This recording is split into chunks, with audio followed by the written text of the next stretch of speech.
Speaking of buhay, pag-ibig at intriga, na ginawaan na nga ang mga netizens sa Instagram post ng aktor na si Jericho Rosales kung saan abala ito sa kusina nitong New Year. Naririnig natin sa background ang boses ng asawang model na si Kim Jones. Kamakailan kasi ay binalot ng intrigang hiwalay na ang dalawa. Pero say naman ng netizens, mukhang nawawali lang sila dahil nakikita pa rin sa larawan na pinost si Jericho ang kamay ng asawa suot ang singsing nito. Panoorin natin ito. Ay, tanggalin natin to. Sorry. The magic number is 20. Can I have that?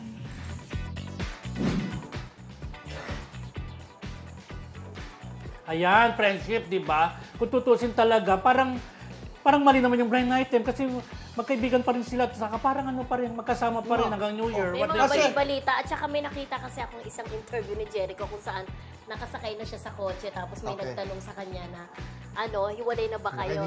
Oh, thank you! Parang umiiwas siya dun sa umiiwas siya dun sa tanong, hindi niya diretsang sinagot. So parang isipin tuloy na yun, may something na. Pero yung putik na kasama niya dun sa luto-luto niya ng New Year, tapos pinakita pa yung wedding ring nila, magpapatunay lang yun na sila pa rin, di ba? Pero maaaring may pinagdaanan bilang mag-asawa. Posible yun, parang Sharon Kiko, di ba? Aminadong na muntik na maghiwalay, di ba? May pinanggalingan din siguro yung blind item na yun, pero naayos, di ba? Posible, di ba?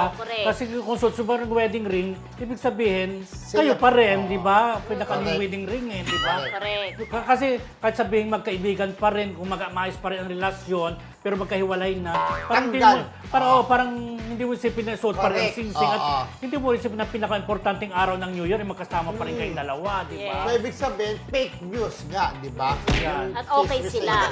Ganon. So, yun din ang basa nyo. Yes. Yan. Hindi tayo, wow, mali. Hindi. Sure tayo. Sure ka na ba dyan? Sure na! Okay. Ikaw ba yan? Yes.